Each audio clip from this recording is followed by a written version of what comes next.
Bonsoir, bonsoir Alain Madelin, vous êtes ancien ministre de l'économie. Bonsoir Jean-François Kahn, écrivain. Merci à tous les deux d'être fidèles à notre rendez-vous du lundi soir. Jean-François Kahn qui a dit, dans un journal à Nice Matin précisément, que vous alliez soutenir, participer à la construction du programme de François Bayrou, si celui-ci vous le demandez, à condition de conserver votre liberté de penser. Vous n'êtes pas à 100% d'accord avec lui, mais vous êtes convaincu que c'est l'homme dont la France a besoin. Dites-nous tout. Ce type-là, oui. Non. D'abord, je voulais vous préciser quand même, je tiens à faire passer un message. J'ai une vie privée extrêmement normale et je ne trompe pas ma femme. Ah. Je dis ça parce que comme je viens de découvrir qu'on est quand même dans un pays où on fait des fiches sur la vie privée des gens et on les garde, et on a des fiches sur la vie privée des hommes politiques ou des gens qui dérangent un peu, et pour les sortir à temps, et qu'on écoute au téléphone des journalistes, et qu'on compte le nombre de fois où ils téléphonent à une jeune fille pour savoir s'il n'y a pas anguille sous roche. Comme je découvre ces choses incroyables de République bananière, je tiens à dire, si par hasard je dérangeais quelqu'un, que je suis fidèle et que j'ai une vie privée normale. Alors ça, ça fait référence à Claude Guéant, qui a laissé entendre qu'il y a eu un contrôle policier pour Dominique Strauss-Kahn dans le bois de Boulogne, et à Claude Guéant et d'autres personnalités qui auraient écouté les journalistes du Monde sur 100 personnes, 200 personnes, qui auraient lu en tout cas les relevés des fadettes des journalistes du Monde. Voilà une clarification utile et à laquelle on peut s'associer, n'est-ce pas? Bien sûr. Oui, bien sûr. Enfin, c'est passionnant, je comme veux dire. Libéral, Message de... Non, mais comme libéral, vous associez... Le message de Jean-François Kahn à sa femme était émouvant. Bah, c'est bien, c'est déjà bien, écoutez, mais vous associez à ce message de liberté, oui, bien sûr, de liberté individuelle. Alors, je reviens à François Bayrou. Vous regrettez? Non, pas du tout. Ah bon? Je crois, je pense, d'abord, comme la situation est tellement mauvaise qu'il faut toujours un barreau de secours. Un Bayrou de secours. Et vraiment, c'est-à-dire, je crois, j'avais soutenu par défaut. Bon, je crois, en 2007. En 2007. Je pense qu'aujourd'hui, je le pense moi, on n'est pas obligé de partager, que dans la situation où est le pays, où est la France, cette cassure par rapport aux problèmes qu'on va affronter, on le sait très bien, je crois il est l'homme qui pourrait sans doute réunir, au-delà des clivages, etc., un certain nombre de gens sur un projet pour leur dire, ben oui, on aborde les problèmes en face, sans a priorisme, courageusement, etc. Je crois qu'il peut être cet homme-là, historiquement, aujourd'hui, etc. Bon, voilà. Donc maintenant, vous votez Bayrou. Ça ne veut pas dire donc que... vous votez Bayrou. Vous voterez Bayrou. Ah bah oui, j'ai cru que vous aviez compris ça. Et vous aussi, Alain Madelin? Non, moi je vais attendre, attendez, je vais attendre. Je vais attendre de voir les programmes, je donne jamais de chèque en blanc. Oui, mais enfin, où est-ce que vous en êtes dans votre réflexion? Écoutez, j'en suis dans ma réflexion au fait que le débat tel qu'il se noue est très, très, très en dessous, toute tendance politique confondue, des enjeux du pays. Voilà. Donc personne. Bah pour l'instant, vous votez blanc. Pour l'instant, oui, voilà.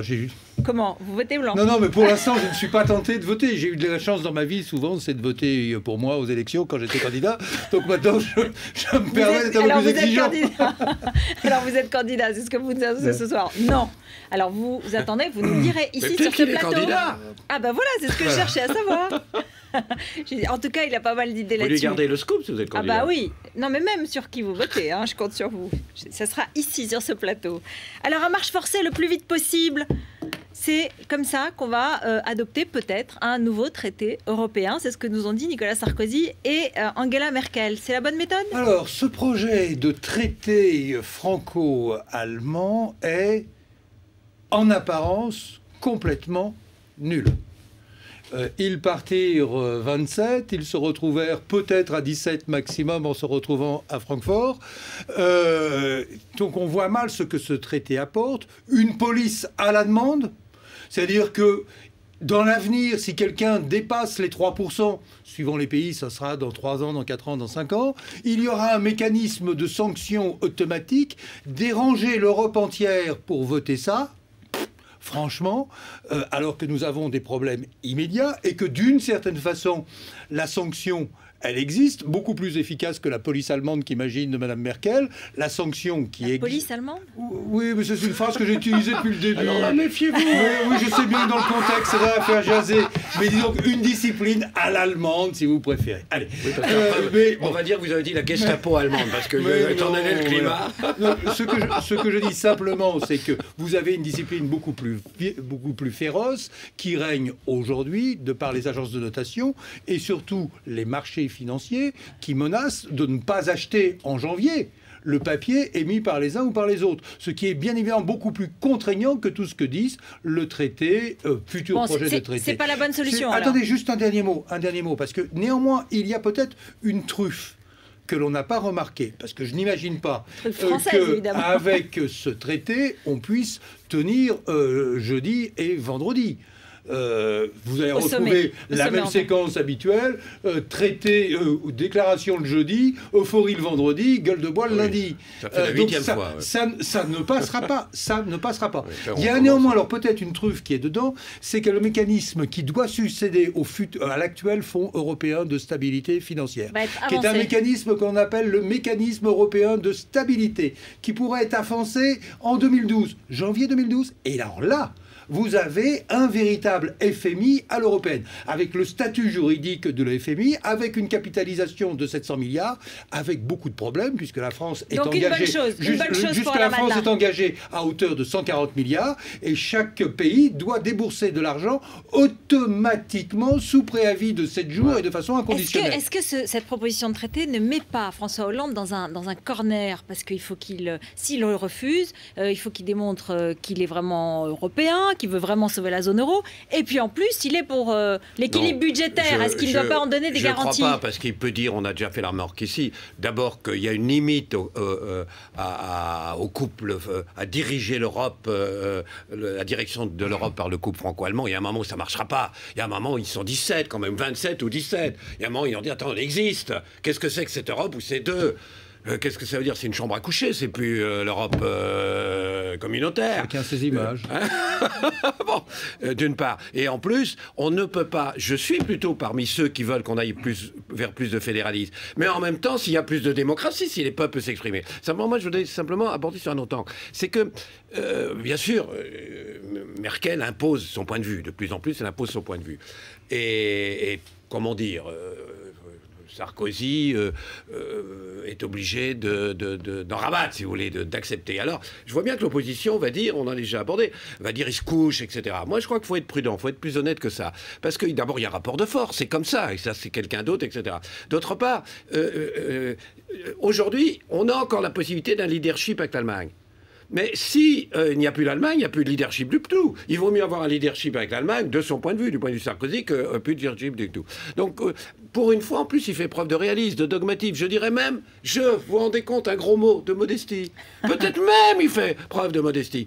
Simplement... Comme quand même il sait qu'on va lui faire ce reproche, comme il sait qu'il est à la remorque quand même un peu, qu'il n'est pas le leader, alors il fait des diversions.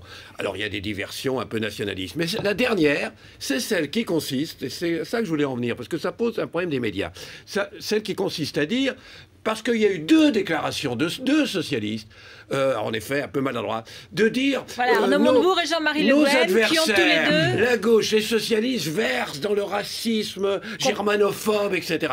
D'abord, franchement, c'est une diversion. Ils ont le droit de le dire, vous dites, ou alors vous les approuvez? Non, je désapprouve tout à fait, mais il y en a deux mecs. Attends, deux mecs sur...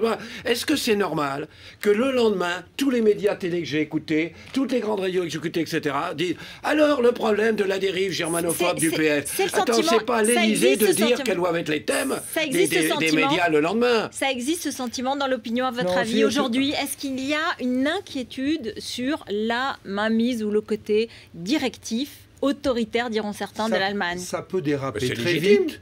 Ça existe en Grèce. En France, je veux dire en France. Pas encore. Mais en Allemagne, si l'Allemagne impose des politiques d'austérité, dans le dernier congrès de la CDU, ils envisageaient, ils ont même voté une mesure pour qu'il y ait un ministre de l'austérité européen. C'est dire. Si l'Allemagne donne le sentiment d'imposer l'austérité au peuple, dans la rue, on manifestera contre l'Allemagne. Comme ça se présente un peu en Grèce, c'est pour ça que les Allemands doivent être extrêmement prudents. À l'heure actuelle, vous avez dans ce traité la règle d'or. C'est bien, mais entre nous, c'est quand même pas fantastique. On n'en a pas vraiment besoin. C'est une atteinte à la démocratie, quand même, d'une certaine manière, et au suffrage universel. Non, vous avez déjà une règle d'or. Le Maastricht était déjà une règle d'or. Dans la Constitution, vous en rajoutez, dans la Constitution, pourquoi voter? À quoi ça sert de voter? Si on met tout dans la Constitution, on doit faire ceci, on doit faire ceci, on doit faire ceci. Dans la Constitution Constitution française, vous avez une règle d'or qui dit que les comptes de la sécurité sociale doivent être équilibrés. Vous avez vu ce que disons, c'est une technique. Ça me fait penser au type qui se fait interdire d'entrer de casino de peur qu'il rechute. Il y a un peu de ça chez les dirigeants européens aujourd'hui. Merci. Mais si l'Angleterre voulait faire pareil, le sentiment serait anti-anglais. Donc c'est une blague de dire germanophobie. C'est-à-dire les gens n'ont pas envie qu'on leur fasse la loi et qu'on leur impose une ligne, voilà. Merci beaucoup, merci à tous les deux. On continuera la semaine prochaine parce que le sujet, on sera au lendemain de ce fameux sommet de Bruxelles et on le commentera lundi soir. Merci Alain Madelin, merci Jean-François Kahn et puis j'attendrai votre choix pour l'élection présidentielle. Vous allez attendre longtemps. Comme ça vous revenez, merci.